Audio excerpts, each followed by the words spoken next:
Unilever Network ขอแนะนำ Beyond Magi Plus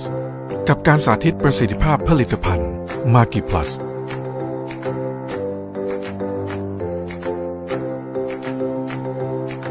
การทดลองจะแสดงให้เห็นว่าตับซึ่งเป็นจุดเริ่มต้นของสุขภาพดีของร่างกายเมื่อถูกทำร้ายด้วยแอลกอฮอล์จะมีสภาพอย่างไร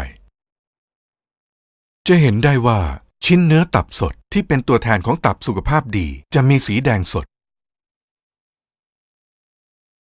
เราจะแช่ตับลงในแอลกอฮอล์ซึ่งเป็นตัวแทนของสารพิษที่เรารับเข้าสู่ร่างกายทุกวันเราจะมาดูกันว่าสารพิษเหล่านี้จะทำร้ายตับของเราอย่างไรเมื่อแช่ตับในแอลกอฮอล์ความเข้มข้นสูงเป็นเวลา 5 นาที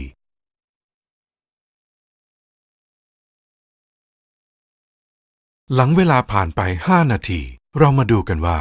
ตับที่ถูกทำร้ายจะมีลักษณะเป็นอย่างไรจะเห็นได้อย่างชัดเจนว่าเนื้อตับถูกแอลกอฮอล์ทำร้ายอย่างรุนแรงเนื้อเยื่อตับจะซีดขาวและแข็งกระด้างดูไม่มีชีวิตชีวาและไม่สดเหมือนตับสุขภาพดีนี่คือสภาพที่อาจเกิดขึ้นได้จริงหากคุณยังไม่เริ่มต้นปกป้องดูแลตับของคุณ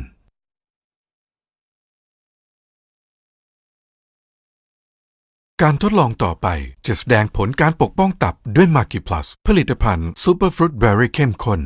โดยเรามีตับสดที่เป็นตัวแทนของตับสุขภาพดีอยู่และมีผลิตภัณฑ์เครื่องดื่มน้ำผลไม้สกัดเข้มข้นอยู่ 3 ชนิดด้วยกันซึ่งก็คือผลิตภัณฑ์ Magi Plus แบรนด์ M และแบรนด์ B เราจะทำการแช่ตับลงไปเสมือนเป็นการปกป้องตับจากสารพิษด้วยผลิตภัณฑ์โดยแช่เป็นเวลา 5 นาทีเพื่อให้ผลิตภัณฑ์ทำการปกป้องชิ้นตับอย่างเต็มที่ก่อนจะนำไปทดลองต่อไป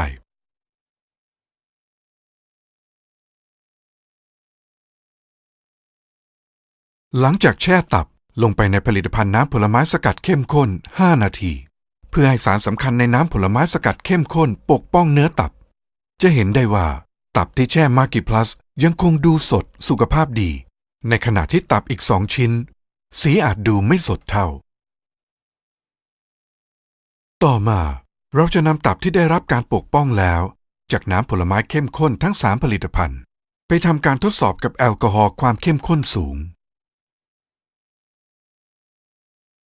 ซึ่งเป็นตัวแทนของสารพิษรุนแรงที่ทำร้ายตับของเราอยู่ทุกวันโดยเราจะนำตับไปแช่ในแอลกอฮอล์เป็นเวลา 5 นาที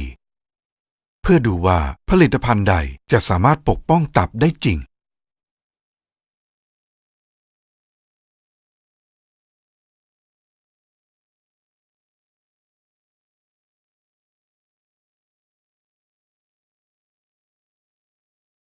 หลังจากปล่อยให้ตับถูกแอลกอฮอล์เข้มข้นทำร้ายเป็นเวลา 5 นาทีแล้วเรามาดูกันว่าผลิตภัณฑ์ใดสามารถรักษาสภาพเนื้อตับได้ดีกว่ากันจะสังเกตได้ว่าแอลกอฮอล์มีฤทธิ์ทำร้ายสูงมากผลิตภัณฑ์อื่นๆไม่สามารถปกป้องได้สีตับจะซีดและแข็งคราวนี้มาดูชิ้นตับที่ผ่านการปกป้องด้วย Magi Plus จะเห็นได้ว่าผลิตภัณฑ์ช่วยคงความสดและดูแลเนื้อเยื่อตับได้ดีกว่าผลิตภัณฑ์อื่นๆอย่างเห็นได้ชัดซึ่งถือว่าดีที่สุดในกลุ่มผลิตภัณฑ์เดียวกันและนี่คือบทพิสูจน์ผลลัพธ์ของการปกป้องตับด้วย Magi Plus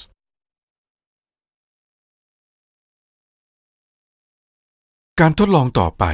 เราจะใช้แอลกอฮอล์ความเข้มข้นสูงเพื่อแสดงให้เห็นว่า Magi Plus สามารถปกป้องสารพิษได้ดีกว่าผลิตภัณฑ์น้ำผลไม้เข้มข้นอื่นๆเพราะมีส่วนผสมของไฟโตนิวเทรียนและแอนตี้ออกซิแดนต์ที่มากกว่าโดยเทผลิตภัณฑ์น้ำผลไม้เข้มข้นแต่ละชนิดลงไปผสมกับแอลกอฮอล์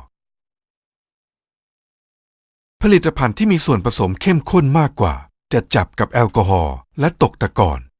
แสดงปริมาณของตะกอนสารสำคัญที่มากกว่า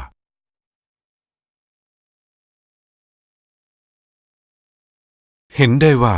ผลิตภัณฑ์อื่นๆอาจมีตะกอนอยู่บ้างเพียงเล็กน้อยไม่ว่าจะเป็นแบรนด์ B หรือแบรนด์ M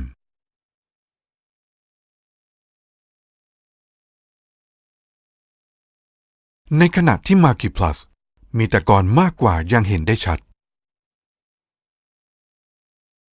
แสดงให้เห็นว่า Magi Plus เข้มข้นกว่าด้วยสารไฟโตนิวเทรียนและแอนตี้ออกซิแดนต์ที่มีประโยชน์